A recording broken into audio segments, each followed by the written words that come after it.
In Ukraine, where Joseph Lindsley is, it's 3:22 in the afternoon. This is a piece of music that Joseph Lindsley sent us from Lviv. Joseph, tell us about this song. Yeah, Bob, good afternoon. I just discovered this song yesterday. It's a new song from a duo, a girl from Lithuania and another one from Lviv. And the Ukrainian woman, Ira, she's a refugee now in the capital of Lithuania. And they released this song, War is Not a Pop Song. It's sort of a protest anthem, but when I saw the video, I was struck by it. It has this 1980s, almost kind of punk protest vibe to it.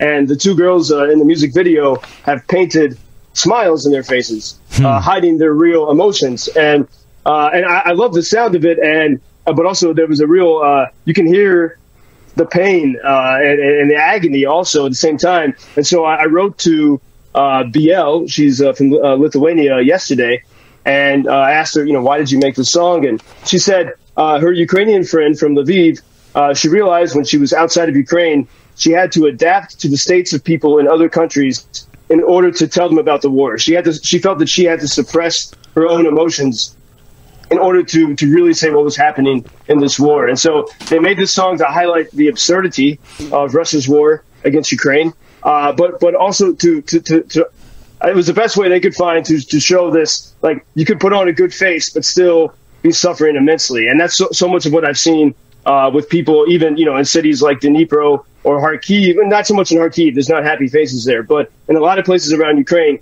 people seem to be going about their lives, but there's a lot of deep suffering underneath. And if you go to Ukrainian Freedom News, I posted the video where you can really get the power of it. And under that video, I have an interview with a friend who's a world-renowned jazz trumpeter. He's from the city of Dnipro, and we also speak about these same ideas.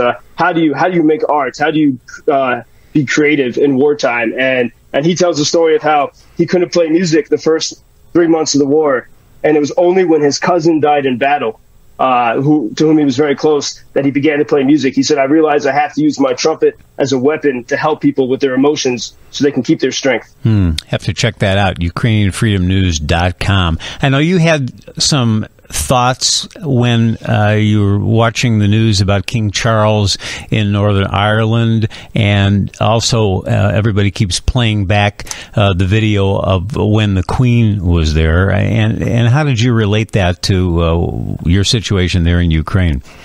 Yeah, I was thinking about this also as an Irishman. My family's Irish and from the southwest of Ireland, and I grew up learning so much of the struggle of the Irish people for freedom, and for centuries, the British, as part of the British Empire, banned the Irish language and tried to destroy Ireland. And there was it took a long time for the Irish to get their liberty, and there was obviously a lot of animosity. I see so many parallels with that and the Ukrainian struggle against Imperial Moscow, against Soviet Moscow, and now against Putin. But there was a moment in 2011 when Queen Elizabeth II, she traveled to Dublin, the first British monarch to go to Ireland since Ireland's independence in the 1920s. And she was speaking to the president and the parliament and leaders of Ireland, and she addressed them in the Irish language. And the Irish president at the time, was it Mary Robinson, I think, she was overcome. She had tears in her eyes. And it was in just a few words, by speaking this language that Queen Elizabeth's ancestors had tried to destroy, Queen Elizabeth was able to create a healing moment between Ireland and the UK. So there was a real example of leadership. And watching that, I said, could we ever imagine 50 years from now, sometime in the future, a future leader of whatever might be left of Russia at that time, coming to Ukrainian Kyiv, and bowing as the Queen did. She bowed before the Irish freedom fighters who fought the British, bowing before some memorial to Ukrainians, and then speaking the Ukrainian language in Kyiv. And that's something to hope for. But I think that there's even with the parallels between the British and the Russians through the centuries, there's a huge difference. And that's the British still had some sense of decency and culture. And Russia, and this is such a common conversation here, and you can filter it however you like, but everything we see from the Russians, that especially since 1917, they've only been destroying. And we see these stories of, as you hear stories of from people who are in the occupied territories that have recently been liberated, the Russian soldiers are so surprised to find, even in small villages in Ukraine, that people have indoor plumbing. They don't even have this in so many places in Russia. So I just caution, while there are some parallels between, the British Empire and Russia, I think there's a lot of big differences. Well, we can hope. Since we were talking about music today, Joseph, let me close by sharing an email we got from one of our listeners. Good morning, Bob. Joseph's recent story of the Ukrainian standing on the rubble of his childhood home triggered an image of sadness and reminded me of Madonna's song, "This Used to Be My Playground." The lyrics match the tragic reality in Ukraine. Tell Joseph we're keeping Ukraine in our thoughts and prayers, and kick some Russian butt.